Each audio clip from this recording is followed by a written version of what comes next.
የዚህ ሰውዬ ከወገቡ በላይ ሰው ቢሆንም ነገር ግን ከወገቡ በታች እንደ ሸረሪት አይነት እግር ነው ያለው። እንደሱ የሸረሪት እግር ባለው ነገር ትንሽ ነበር የተነደፈው። በዛም ምክንያት በጣም የሚያስፈራና አሰቃቂ ወደሆነ ፍጡር መቀየር ቻለ። አንድ ምንነቱ የማይታወቅ የሚያስፈራ ነገር ላጩን እያንጠባጠበ በሸረሪት ድር የተከናነበ ሰው ላይ ቀስ እያለ እየተረማመደ እናያለን። ቀጥሎም ወፈር ያለ ነገር የሰውየው አፍ ላይ በማጣበቅ መምጠጥ በሚጀምርበት ጊዜ ለማየት የሚሰቀጥ አረንጓዴ የሆነ ፈሳሽ ነገር ከሰውየው አፍ ይወርድ ጀመር። ወደ ፊልሙ ሙሉ ለሙሉ ከመግባታችን በፊት ይህን ቪዲዮ የቱናችሁ እንደምትከታተሉ ያላችሁበትን ቦታ ኮሜንት ላይ አስቀምጡልኝ። ፊልማችን ሲጀምር ይሄ ኩፐር የሚባል በጣም ሰነፍ የሆነ ሰራተኛ አርፍዶ ወደ ስራ ቦታው እየተራመደ እየገባ እንዲሁም ደግሞ ከስተመሮቹን ሲያስቸግር እናያለን። ቦሱም ታዲያ እሱን ከዚህ በላይ መታገስ አቅቷት ስለነበር ወደ ቢሮ ካስጠራችው በኋላ ከስራ እንደተባረረ ትነግረዋለች። ወዲያው እሱ እንደነገረችው ታዲያ ጆሮን የሚበሳ ኃይለኛ የሆነ ድምጽ ይናወጥ ጀመር። ሁለቱም ጆሮአቸውን በሚችሉት አቅም ከያዙ በኋላ ጩኸቱን መቋቋም ስላልቻሉ ራሳቸውን ስተው ይወድቃሉ። ኩፐርም ራሱን ከሳተበት በሚነቃበት ጊዜ ምንነቱ በማያውቀው በነጭ ነገር ሰውነቱ ተጠቅልሎ ያገኘዋል። ዞር ዞር ብሎ ሲመለከትም የስራ ባልደረቦቹ በሙሉ እንደሱ ተጠቅልለው ነበር። ምን እየተፈጠረ ነው ብሎ ራሱ እንዲያስብ ጊዜ ሳይሰጠው ማንነቱ የማይታወቅና ጥቁር የሆነ በጣም ትልቅ ነገር ከጀርባው በመምጣት ላዩ ላይ ይሰቀልበታል። ይህም ጥቁር ነገር በጣም ኃይለኛና ፈጣን ስለነበር ኩፐር በቻለው አቅም በሙሉ ከራሱ ጋር ያላቅቀው ቢሞክርም ነገር ግን ለሱ ቀላል አልነበረም። እየተንገዳገደ ወደ ጠረጴዛውም ከሄደ በኋላ ባገኘው ስለት የትልቁን ሸረሪት አንድ እግር ይቆርጥለታል። ወዲያው ከአጠገቡ ተጠቅልላ የነበረችውን መሪን ፊቷን ይከፍትላትና እንድትነቃ ጉንጯን መታመት ያደርግላታል። ልክ ራሷን ከሳተችበት እንደነቃች ልጄ እኮ እስካሁን መኪና ውስጥ ነው ያለችው በማለት ተደናገጠች። አትውጪ፣ ውጪ ሰላም መሆንና ለመሆኑን ማናችንም አናቅም፣ ስለዚህ እዚህ ሁኚ ብሎ ሊያስጠነቅቃት ቢሞክርም ነገር ግን እሷ የሚላትን ነገር ችላ በማለት ወደ ውጪ እየሮጠች ትወጣለች። ውጪም ስትወጣ ከተማው በሙሉ በነጭ ሸረሪት ድር ተጥለቅልቆ ነበር። በዚህም ጊዜ ታዲያ ኩፐር ከኋላ ሲከታተላት ስለነበር እየሮጠ ወደ መኪና ውስጥ በመግባት በነጩ ነገር የተጠቀለለችውን ሳራ ቀስ አድርጎ ለመቀስቀስ ይሞክራል። ሳራም ራሷን ከሳተችበት ልክ እንደነቃች እነዛ ጥቁር ትልልቅ ሸረሪቶች እሷን አታክ ለማድረግ የመጡ ይመስላትና ስፕሬዋን አንስታ በፍጥነት የኩፐር ፊት ላይ ትነፋበታለች። ሁለቱ እየተጫጫሁ ባለበት ጊዜ ታዲያ አንዱ መጥቶ ቦስያዋን እየበረረ ይዟት ወደ ሰማይ ይወጣል። ወዲያው ጊዜ ሳይሰጧቸው ወደ እነሱ አንድ በአንድ እየሆኑ ይመጡባቸው ጀመር። ታዲያ ለህይወታቸው እየሮጡ እያለ ኩፐር ሳያስበው እዛ ጋር ተቀምጠው የነበረው የቆሻሻ መጣያ ያደናቅፈውና ሶስቱም ተያይዘው ይወድቃሉ። በዚህም ጊዜ ጥቁሮቹ ነገሮች የቆሻሻ መጣያው ሲንከባለል ኃይለኛ የሆነ ድምጽ ሲያወጣ ስለነበር ወደሱ በፍጥነት ይሄዳሉ። በዚህም ጊዜ ኩፐር እና ሳራ እነዚህ ነገሮች የአይን እይታቸው በጣም ደካማ እንደሆነና ከአይናቸው በላይ ድምጽ ወደ ሰሙበት ቦታ እንደሚሄዱ ስለገባቸው ሳራ በፍጥነት የያዘችውን መኪና ቁልፍ ስትጫነው መኪናዋ ወዲያው ይጮሃል። ጥቁሮቹም ነፍሳቶች ወደ ጮሆ መኪና በፍጥነት ይሄዳሉ። ሁለቱም ጊዜያቸውን ሳያባክኑ በአቅራቢያ ወደሚያገኙት ካፌ በፍጥነት ይሄዳሉ። እዛም ካፌ ውስጥ የነበሩትን ሰራተኛዎችና ከስተመሮች አንድ በአንድ ከቀሰቀሷቸው በኋላ ስለ ጉዳዩና ምን አድርገው ከዚህ ጉድ ማምለጥ እንደሚችሉ ይወያዩ ጀመር። ግማሾቹ ለምን እዚህ ቁጭ ብለን የሆነ የሚያድነን አካል እስከሚመጣ ድረስ አንጠብቅም በማለት ሀሳቡን ቢያቀርብም ግማሾቹ ደግሞ እዚህ ቁጭ ብለን ሞትን አንጠብቅም፣ የሆነ ነገርማ ማድረግ አለብን በማለት ክርክር ውስጥ ይገቡ ጀመር። አልበርትም እኔ ከዚህ ካፌ ውጭ ትልቅ የሆነ ትራክ አለኝ፣ ሁላችሁንም ይዣችሁ ከዚህ ቦታ መሄድ እንችላለን በማለት ሀሳቡን ቢያቀርብም ነገር ግን ሳራ ይሄ መጥፎ ሀሳብ ነው፣ ምክንያቱም ጥቁሮቹ ነፍሶች ድምፅን ከሰሙ በፍጥነት እኛን አታክ ያደርጉንና ህይወታችን በዛ ያበቃል በማለት ትናገራለች። በመጨረሻም ሁለቱ ወንዶች ውጭ ለመውጣት ይስማሙና ትራካቸውን ይዘው ፊት ለፊት ያጋጠሟቸውን ጥቁር ነፍሶች በሙሉ እየገጩ ይሄዱ ጀመር። ሁሉንም እየገጩ ሲሄዱ ደስ ብሏቸው ገና ደስታቸውን ማክበር ሳይጨርሱ በጣም ትልቅ የሆነ የሚበራው ሸረሪት ይመጣና ከመኪናቸው ጋር ይጋጫል። ራጀር ከመጣው ጥቁር ነፍስ ጋር ለመደባደብ ሲሞክር ፔጄ ደግሞ ይደነግጥና የመኪናውን በር ከፍቶ ወደ ውጭ እየተንከባለለ ይወድቃል። ጥቁሩም ነገር ባጀርን ይይዘውና እየበረረ ወደ ሰማይ ይወጣል። በዚህም ጊዜ ትራኩ የሚነዳው ሰው ስላልነበር ኮንትሮሉን ያጣና እያነከሰ ሲሄድ የነበረው ፔጄ ላይ ይወጣና ጨፍልቆ ይገለዋል። በአቅራቢያው የነበረው ፖሊስ ሽጉጥ እየተኮሰ ባጀርን ከሚበራው ነፍስ ሊያድነው ቢሞክርም ነገር ግን ባጀር ይወድቅና በአሰቃቂ ሁኔታ እያዩት ይሞታል። በአቅራቢያውም የነበሩት ነፍሶች ታዲያ ሽጉጡ ሲተኮስ ሰምተው ስለነበር በፍጥነት ወደ ፖሊሱ መጥተው እሱን አታክ ማድረግ ይጀምራሉ። ዩጎም ፖሊሱ አሳዝኖት እሱን ለማገዝ ወደፊት በሚጠጋበት ጊዜ አባቱ ከኋላ ይዘውና ያስቆመዋል። በዛች ቅጽበት ታዲያ የሚበራው ጥቁር ነገር ይመጣና የአልበርትን ጀርባ ይወገዋል። ውጭው ታዲያ በጣም አደገኛ እንደሆነ አሁን ላይ ስለተገነዘቡ ያላቸውን ፍጥነት በሙሉ በመጠቀም ወደ ካፌው ተመልሰው ለመግባት ይሮጡ ጀመር። ልክ ወደ ውስጥ እንደገቡ ሳራ ዶክተር ስለነበረች የአልበርትን ጀርባ ቼክ ስታደርግለት የጀርባ አጥንቱን ስላልነካ ያን ያክል የሚያሳስብ ነገር የለውም፣ ስለዚህ ደህና ነህ በማለት ለሁሉም ትነግራቸዋለች። ግሩፖቹም ተሰብስበው ወደ ፎቁ መጨረሻ በመሰቀል ከተማቸው ያለችበትን ሁኔታ ይቃኙ ጀመር። በአንድ በኩል ሲመለከቱ ከተማዋ ላይ ከፍተኛ የሆነ እሳትና እንዲሁም ደግሞ በጭስ እየተጥለቀለቀች ይመለከታሉ። ወደ ሌላው በኩልም ደግሞ ዞሮ በሚመለከቱበት ጊዜ በጣም ብዙ የሆነ የሚበሩ ጥቁር ነገሮች ሰማዩን እየሞሉት ተመለከቱ። ሲንዲም በዚህ ጊዜ ወደ ሚሊተሪ ሂደን እዛ ብንደብቅ ይሻላል፣ ወታደሮች እዛ ስለሚሆኑ እዚህ ከምንሆን በላይ ወደዛ ብንሄድ ሰላማችን የተጠበቀ ይሆናል በማለት ሀሳቧን ታቀርባለች። ኩፐርም አባቱ በጡረታ ምክንያት ውትድርናን ያቆመ ስለነበር ከረጅም ጊዜ በፊት እንደዚህ አይነት አደጋ ይፈጠራል ብሎ አስበው ስለነበር መደበቂያ የሆነ ነገር አዘጋጅቶ እንደነበር ይነግራቸዋል። ወደ መሄጃ መንገዱንም በሚነግራቸው ጊዜ በዛው በሱፐርማርኬት በኩል እንለፍና አንዳንድ የሚጠቅሙንን ነገሮችም ከዛ እንወስዳለን በማለት ሀሳቡን ያቀርብላቸዋል። ስለ ፕላናቸውም ዲስከስ እያደረጉ እያለ በጣም ብዙ የሆኑ ጥቁር የሚበሩ ነገሮች ወደ እነሱ ይመጡባቸዋል። ሁሉም እየተደነባበሩ ሲሯሯጡ ዊቺ ግን ረጋ ብላ እጇን ወደ ላይ ከፍ በማድረግ ማወዛወዝ ጀመረች። ቀጥላም ትዞርና እነዚህ ነገሮች አይነ ስውር ናቸው ራሱ ማለት እንችላለን፣ ድምፅ ማናሰማ ከሆነ እኛ ጋር ሊደርሱብን አይችሉም በማለት ታስረዳቸዋለች። ቀጥላም አንድ ሀሳብ ይመጣላትና ለምን ሬዲዮ በኃይለኛው ከፍተን ወደ አንድ ክፍል መሰብሰብ አንሞክርም በማለት ሀሳቧን አቀረበች። ቀጥለውም ሬዲዮ በኃይለኛው በሚከፍቱበት ጊዜ አንዱ ትልቅ ሸረሪት እየሮጠ ሬዲዮ የተከፈተበት ክፍል ይገባል። አንድ ላይ ሆነው የሸረሪቱን መርዝ ከወሰዱ በኋላ ሊቺም ወስዳ መርዙን ከመረመረችው በኋላ ይሄ መርዝ እንደ ጠንካራ አነስቴቲክ አክት የሚያደርግ ፕሮቲን እንዳለው ትነግራቸዋለች። ማንኛውም ሰው ይሄ መርዝ ወደ ሰውነቱ ከገባ ወዲያው ራሱን ስቶ ይወድቃል። ቅድም ያየነው ቀይ እሳት የሚመስል ነገርና ጭሱ ራሱ እዛ ቦታ ላይ እሳት ተነስቶ ሳይሆን እነዚህ ጥቁር ትላልቅ ሸረሪቶች የሚተነፍሱት ነገር ሳይሆን አይቀርም፣ ነገር ግን እርግጠኛ አይደለሁም ስትል ትነግራቸዋለች። ያን ቀን ማታ የተወሰነ ሰዓት ግማሾቹ ሲተኙ፣ የተወሰነ ሰዓት ደግሞ አንዳንዶቹ ይጠብቃሉ። በዚህ ሁኔታ የኩፐር ተራ ደርሶ ነበርና ቆሞ እየጠበቀ እያለ ሲንዲ ቀስ ብላ ከኋላ ትመጣና የአየር ንብረት ጋዜጠኛ ስለሆንኩኝ ወደ ቲቪ ስቴሽኑ እንድትወስደኝ እፈልጋለሁ ስትል ትነግረዋለች። ነገር ግን ኩፐር እሱን አምነው የተኙትን ግሩፖቹን ጓደኞቹን መካድ ስላልፈለገ እንደማይሆን አስረግጦ ይነግራታል። በዚህም ጊዜ ሲንዲ እያለቀሰች እሱ ምትለውን ነገር እሺ እንዲላት ለማድረግ ትሞክር ጀመር። ነገር ግን ኩፐር ሳራን ይወዳት ስለነበርና ከሲንዲ ጋር ሌላ ግንኙነት አላቸው ብላ እንድታስብ ስላልፈለገ ራሱን ከልጅቷ ለማስለቀቅ ይሞክራል። በቀጣይ ቀን ሊቺ እናንተ ሂዱ፣ እኔ በህይወት ያሉ ሰዎችን መንገድ ላይ ካገኘሁኝ እንዲከተሉን አድርጋቸዋለሁ በማለት ሀሳቧን ትነግራቸዋለች። ቀጥለውም መንገዳቸውን ከጀመሩ በኋላ የሚሄዱበት መንገድ በጣም ሩቅ ስለሆነ እየተራመዱ ክፍቱን ያገኙበት ቤት ውስጥ በሙሉ እየገቡ ለማረፍ ይስማማሉ። መጀመሪያ በቶሎ የደረሱበት የአልበርት ቤት ውስጥ ስለሆነ ከፍተው ወደዛ ይገባሉ።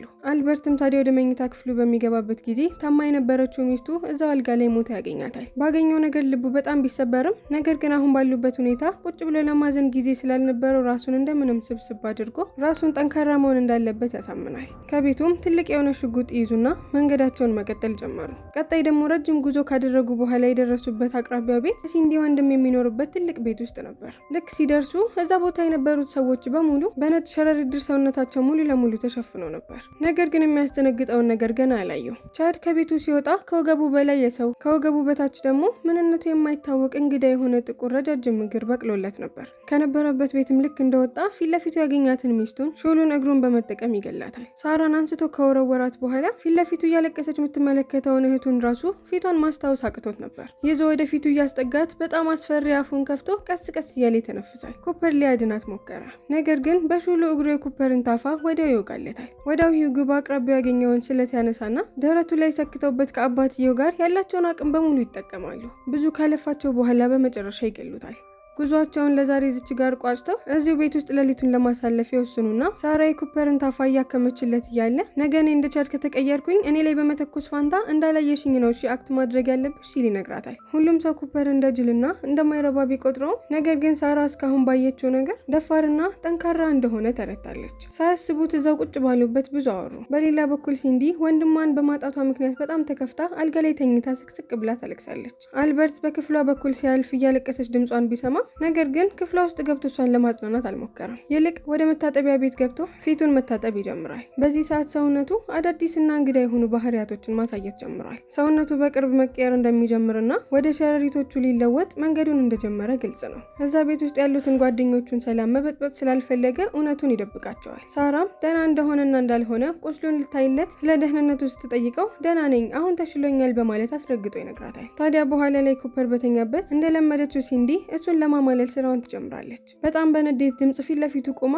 ወንድሜ ዛሬ ሞቷል፣ ለምንድነው አንዳችሁም አታዝናኑኝ ካለች በኋላ ቀስ ብላ ለብሳ የነበረችውን ጋውን ታወልቀዋለች። በፍጥነት ይህንን ሁሉ ነገር ስታደርግ ፊት ለፊቱ ሆና ራሱን ለመቆጣጠር ቢከብደውም ነገር ግን ሳራን በጣም ይወዳት ስለነበር ከእሷ ጋር ያለውን ርቀት ይጠብቃል። በነጋታው ጉዟቸውን እየቀጠሉን ባለበት ሰዓት ብዙ የሚበሩት ነፍሳቶች ከላይ ሆነው ወደ እነሱ እየመጡ ነበር። ነገር ግን ምንም አይነት ድምጽ ስላሰሙ እዛ ጋር ራሱ ሰዎቹ እንዳሉ አላወቁም ነበር። ነገር ግን ሲንዲ ዞር ስትል ኩፐርና ሳራ እጅ ለእጅ ተያይዘው ስታያቸው በጣም ትናደዳለች። ውስጧም ኃይለኛ ቅናት እየተቀጣጠለ ስለነበር መጮህ ትጀምራለች። አልበርትም ታዲያ የጓደኞቹን ሰላም መጠበቅ ፈልጎ ነበርና በያዘው ሽጉጥ ሲንዲ ላይ ተኩሶ ይገላታል። በዚህም ጊዜ ሽጉጡ ያወጣው ድምጽ በጣም ኃይለኛ ስለነበር የሚበሩት ነፍሶች በፍጥነት ወደ እነሱ ይመጡ ጀመር። አልበርት በያዘው ሽጉጥ ሁለቱን ይገላቸዋል። ነገር ግን አንዱ ይመጣና ወዲያው አልበርትን ይዞ ወደ ሰማይ ይበር ጀመር። ኩፐር በፍጥነት መሬት ላይ የወደቀውን ሽጉጥ አንስቶ አልበርትን ይዞ እየበረረ ያለው ላይ ይተኩስበታል። ታዲያ ልክ ሲተኩስበት የያዘውን አልበርት ልክ ወደ መሬት ላይ በሚለቀው ጊዜ ልጁ እየሮጠ ሄዶ አባቱን ይይዘዋል። በዚህም ጊዜ ታዲያ ሽጉጡን ቢሆን ውስጡ ያለውን ጥይት ጨርሶ ነበር። ኩፐር መሬት ላይ በጀርባው ተኝቶ ከአንዱ ጢንዚዛ ጋር እየተፋለመ ነው። ሳራም በዚህ ጊዜ እሱን አድናለሁ ብላ ጢንዚዛውን በምትረግጠው ጊዜ ኩፐርን ይተውና እሷን አታክ ማድረግ ይጀምራል። የሚበረውም ጢንዚዛ ሳራን ከያዛት በኋላ ቀይ ጭስ ወደሚወጣበት ቦታ እየበረረ ይዟት ይሄዳል። አሁን ግሩፖቹ አልቀው 3 ብቻ ሆነው ነበር የቀሩት። በጣም ለረጅም ሰዓት ከተራመዱ በኋላ የኩፐር አባት የሆነው ቤት ውስጥ ይደርሳሉ። ልክ እንደመሸም አልበርት አሁን ያለበት ሁኔታ በጣም እየተባባሰ እንደሆነ ይረዳል። ምግብ ለመብላት ሲሞክር አፒታይቱ በሙሉ ተዘግቷል። ጥርሶቹም ቢሆኑ አንድ በአንድ እየተነቃቀሉ እየረገፉ ነው። ኩፐር ከአባቱ ጋር አሁን ከዚህ በኋላ ወዴት ነው የምንሄደው እያሉ ፕላን ማውጣት ይጀምራሉ። የሚበረው ጢንዚዛ ሳራን ይዞበት ስለሄደ ኩፐር ወደዛ ሂዶ እሷን ማዳን ፈልጎ ነበር። ነገር ግን አባትየው ወታደሮች ወዳሉበት ማቆያ ጋር ነው ግዴታ መሄድ ያለብን ሲል ልጁ ላይ ይጮህበታል። ሁለቱ በሚጨቃጨቁበት ጊዜ ከጀርባቸው አልበርት ሰውነቱ እየተቀያየረ ነበር። ወዲያው ኃይለኛ የሆነ ጩኸትን አወጣ። በዛ ቅጽበት ነበር ሁሉም የሆነ መጥፎ ነገር እየተፈጠረ እንደሆነ የተገነዘቡት። ከሰውነቱ 6 የሆኑ በጣም የሚያስፈሩ ሹል ጥቋቁር እግሮች ወጡ። ወዲያው ፊት ለፊት ያገኘው ኩፐርን ስለነበር ከግድግዳ ጋር ያላትመዋል። የኩፐርም አባት ቶሎ ብሎ ሽጉጡን አንስቶ አልበርት ላይ ሊተኩስበት ሲል ነገር ግን የአልበርት ልጅ አባቱ ላይ ሲተኩስ ቆሞ ማየት አልፈለግም ነበርና ከኩፐር አባት ሽጉጡን ይወስድበታል። ታዲያ ወደ ጭራቅ የተቀየረውም አልበርት ግድግዳ ላይ ለጥፎት ኩፐርን እያሰቃየው ስለነበር የስቃይ ድምጽ ያወጣ ጀመር። በዚህም ጊዜ አልበርት ልጅ በመጨረሻም ውሳኔውን ይወስንና በሽጉጡ አባቱ ላይ ተኩሶ ይገለዋል። ሽጉጡም ሲተኩስ ከፍተኛ የሆነ ድምጽ በማውጣቱ ምክንያት አንዱ ጢንዚዛ እነሱ ወዳሉበት ክፍል መስኮት ሰብሮ ወደ ውስጥ ይገባል። ኢተንም በዚህ ጊዜ ከመሳቢያ ውስጥ በፍጥነት ሽጉጥ ያነሳል። ኩፐርና ሂዩጎም ቢሆኑ ለመፋለም ይመቸኛል የሚሉትን ስለት በሙሉ ይዘው ከኢተን ጀርባ ሆነው ቆሙ።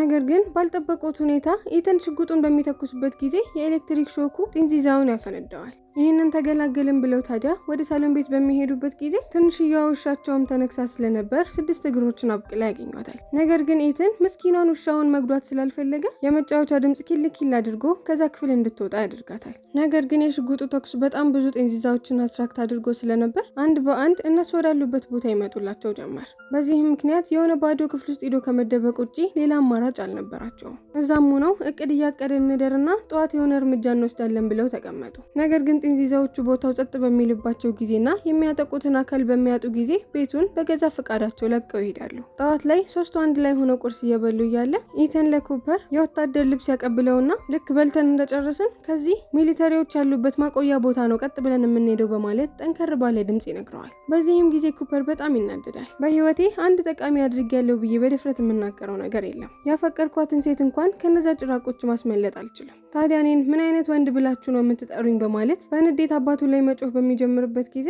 አባቱ በውስጡ ልጅ ተቀይሯል ማለት ነው በማለት በልጁ ይኮራበታል። ነገር ግን ምንም በልጁ ለውጥ ቢደሰት ሳራንና ድንብለ ወደዛ ከሄዱ በህይወት እንደማይመለሱ ያውቀዋል። ነገር ግን ኩፐር ሳራን በጣም ስለሚወዳትና ግዴታ እሷን ማዳን አለብኝ ብሎ ውስጡን ስላሳመነው የእሱን ሀሳብ መቀየር በጣም ከባድ ነበር። ሁለቱም የሚመክሩትን ነገር ችላ በማለት በሩን ከፍቶ ወደ ውጭ ይወጣል። ነገር ግን ብዙም ተራምዶ ሳይጨርስ ነበር ወታደሮች መጥተው ሽጉጥ ጭንቅላቱ ላይ ደቀኑበት። ኢንፌክትድ ሆነሃል በማለት እስር ቤት ውስጥ ያስገቡታል። አብሮትም አንድ ሽማግሌ ሰውዬ አብሮት አስሮ ነበር። ከ2 ቀን በፊት ከዚህ ቦታ ለማምለጥ ሞክሬ ነበር፣ ነገር ግን ከዚህ ብዙ ሳልርቅ ጠፍረው ነው እዚህ መልሰው ያስገቡኝ። እዛው እያሉም ስለ ሊቺ ማውራት ይጀምሩና እሷን አውቃታለሁ፣ ከነዚህ ጭራቆች የተረፉትን ሰዎች እየቀሰቀሰች በጣም ስትንከባከባቸው ነበር በማለት እንዲሁም ደግሞ እሷ ከሌሎች ሳይንቲስቶች ጋር በመሆን 2 ጤንዚዛዎችን ይዙና መመራመር ይጀምራሉ። ነገር ግን ከጤንዚዛዎቹ የሚወጣው ጋዝ በጣም ተቀጣጣይ ስለነበር የነበሩበት ማቆያ በሙሉ ፈንድቶ እኔ ብቻ ነኝ ከዛ የተረፍኩት በማለት ይነግረዋል። ቀና ሲል ታዲያ ኩፐር ዩጎና አባቱ በፖሊሶች ተጠፍረው ወደዛ እስር ቤት ሲመጡ ያያቸዋል። ኩፐርም በዚህ ጊዜ ምንም እንዳትደናገጡ፣ በጤንዚዛዎቹ ኢንፌክትድ ሆኖ አትሆኑ የምታረጋግጡበትን አንድ መንገድ አውቃለሁ። ጀርባቸውን ክፈትና ምንም የተበሳ ወይንም ደግሞ የበለዘ ነገር ከሌለ ኢንፌክትድ አይደሉም ማለት ነው አላቸው። ኢተንን ታዲያ ጀርባውን ከፍተው ሲመለከቱት ኩፐር እንደነገራቸው አይነት ምልክት ነበር ጀርባው ላይ ቆስሎ ያገኙት። ነገር ግን ገና እነሱ ሪያክት ሳያደርጉ ፊት ለፊት ያለችውን ኦፊሰር ይዛትና የዚህን እስር ቤት ቁልፍ አምጡ እያለ ይጮህ ጀመር። ኩፐር ታዲያ በእስር ቤቱ አጥር እጁን በማውጣት ቁልፉን ቀስ አድርጎ ሊወስደው ሲታገል ሴቷ ኦፊሰር ኢተንን ትመታዋለች። መሬት ላይም ከጣለችው በኋላ ሽጉጥ አንስታ ልክ ልትተኩ ስትል እስር ቤት ውስጥ የነበረው ሽማግሌ ሰውዬ 6 እግሮችን አብቅሎ ነበርና በአንዱ አንገቷ ላይ ይሰካባታል። ኢተን ታዲያ ምንም ጊዜ ሳያቃጥል እዛ የነበሩት ፖሊሶች ላይ በሙሉ ይተኩስባቸውና 3ቱ ሆነው ከዛ ከፖሊስ ጣቢያም የሚያስፈልጋቸውን መሳሪያዎች በሙሉ ይወስዱና ከዛ ቦታ ይሄዳሉ። ሳይክልን እየነዱም ወደሚፈልጉበት ቦታ ከደረሱ በኋላ የጤንዚዛዎች መኖሪያ ቤት ካሰቡት የበለጠ በጣም ትልቅ ሆኖ ነበር ያገኙት። መንገዳቸውንም እየቀጠሉ በነበረበት ጊዜ የኢተን ሰውነት መቀያየር ይጀምራል። ኩፐርም ኢተን ደህና እንዳልሆነ ያስተውልና ቀስ ብሎ ወደሱ በሚጠጋበት ጊዜ ኢተን የኩፐርን እጅ ይወስደውና ከዛፉ ጋር በካቴና ያስረዋል። ዩጎንንም መቶ መሬት ላይ ከጣለው በኋላ የጋኑን ቁልፍ መሬት ላይ አድርጎ ሳይክሉን እየነዳ ልጁን እወድሃለሁ ይለውና ጥሏቸው ይሄዳል። በሌላ በኩል ሳራ ራሷን ከሳተችበት ትነቃለች። አካባቢዋን ዞር ብላ በምትመለከትበት ጊዜ ሰዎቹ ሆነው ነገር ግን በነጭ ነገር የተጠቀለሉ ሆነው ታገኛቸዋለች። እነዚህ ጤንዚዛዎች እዚህ የተቀለሏቸውን ተጠቂዎች በሙሉ ንግስታቸውን ለመመገብ ነበር የሚጠቀሙባቸው። ወዲያው አንድ 6 እግር ያበቀለ ህፃን ልጅ ቀስ ብሎ በአጠገቧ ሲያልፍ ትመለከተዋለች። የልጁም አይን ሙሉ ለሙሉ ስለጠፋ ሳራ እዛው ትንፋሿን ተቆጣጥራና ምንም አይነት ድምጽ ላለማውጣት መሞከር ጀመረች። ወዲያው ኢተን ወደ ቦታው ይደርስና ምንም ጊዜ ሳያባክን እቅዱን ይነግራታል። ይህንን እናፈንዳውና ንግስቷን እንግደላት። በሌላ በኩል ኩፐር በካቴና የታሰረውን እጁን ካስለቀቀ በኋላ ወደ ቦታው ከጓደኛው ጋር ይደርሳሉ። ውስጡ ሙሉ ለሙሉ ጨለማና የሚያስፈራ ሆኖ አገኙት። ባትሪያቸውንም ወደ ላይ ሲያበሩ በጣም በብዙ ህፃን የሆኑ ጤንዚዛዎች ተሞልተው ሲያገኙት ደንግጠው ሁለቱም ወደ ኋላ ይወድቃሉ። በዛን ሰዓት ነበር መሬቱም ቢሆን በአዳዲስ እንቁላሎችም ደግሞ እየተፈለፈሉ ሚዘገንኑ የሆኑ አዳዲስ ጤንዚዛዎች እየወጡ እንደሆነ ያስተዋሉት። ኢተንና ሳራ ደግሞ በሌላ በኩል የሚፈነዳውን ነገር በሙሉ የሚፈልጉበት ቦታ ካደረጉ በኋላ ኢተን በቃ አንቺ ሂጂ የቀረውን ስራ ለኔ ተይልኝ ሲል ይነግራታል። ወዲያው በጣም ኃይለኛ የሆነ ጩኸት ቦታውን ያጥለቀልቀው ጀመር። ቀና ሲሉ ንግስቷ ነበረች። እስካሁን ካዩአቸው ትልልቅ የሚባሉ ጤንዚዛዎች እሷ ግን በጣም ትልቅ ነበረች። በድንጋጤ ይዞት የነበረውን ሽጉጥ ቢተኩስባትም ነገር ግን ሽጉጥ እሷ ላይ ምንም ማለት ነበር። ነገር ግን ሽጉጡን ሰምተው ኩፐርና ጓደኛው በቦታው ደርሰው ነበርና ንግስቷ ላይ እሳት ይለቁባታል። በዚህም ጊዜ ንግስቷ ሰው መቋቋም ከሚችለው አቅም በላይ የሆነ ጩኸትን በጣም መጮህ ትጀምራለች። ሁሉም ጩኸቱን መቋቋም አቅታቸው ጆሮአቸውን ይዘው ስትራግል እያደረጉ እያለ ዩጎ ግን ማይሰማ ጆሮ ስለነበረው ምንም ጊዜ ሳያባክን የሚፈነዱ ነገሮችን የንግስቱ አፍ ውስጥ ይቀጥባታል። ኢተን አሁን ሳይቀየር የመቆያ ጊዜው እንዳለቀና ከዚህ ቶሎ ማይሄዱ ከሆነ ለነሱም አደጋ እንደሆነ ስለገባው እናንተ ቶሎ ሂዱ፣ እኔ የቀረውን ነገር ጨራርሳለሁ በማለት በፍጥነት እንዲሄዱ ያደርጋቸዋል። ነገር ግን ከዛ ትንሽ ዞር እንዳሉ ነበር ከሰውነቱ 6 የሆኑ እግሮች ይበቅሉ የጀመሩት። ይህንንም የተመለከተው ኩፐር ተመልሶ የቀሩትን ስራዎች ከመጨራረስ ውጭ አማራጭ አልነበረውም። ነገሮች ደግሞ በጣም ሲባባሱ ፈንጂው ምንም ባትሪ አልነበረውም። ነገር ግን የሚያበራውን ባትሪ በኪሱ ይዞ ስለነበር ከውስጡ ባትሪውን ያወጣና በመጨረሻም ቦምቡ እንዲፈነዳ ማድረግ ይችላል። ፈንጂው በጣም አደገኛ ስለነበር ንግስቷ እንዲሁም ደግሞ እዛው የተፈለፈሉት ራሱ እንቁላሎች በሙሉ ነበር የጠፉት። በመጨረሻም 3ቱ ጓደኛሞች በህይወት እንደተረፉ ፊልሙ እያሳየን እዚህ ጋር ያበቃል። ከተመቻችሁ ሰብስክራይብ፣ ያልተመቻችሁ ነገር ካለ ደግሞ ኮሜንት ላይ አስቀምጡልኝ።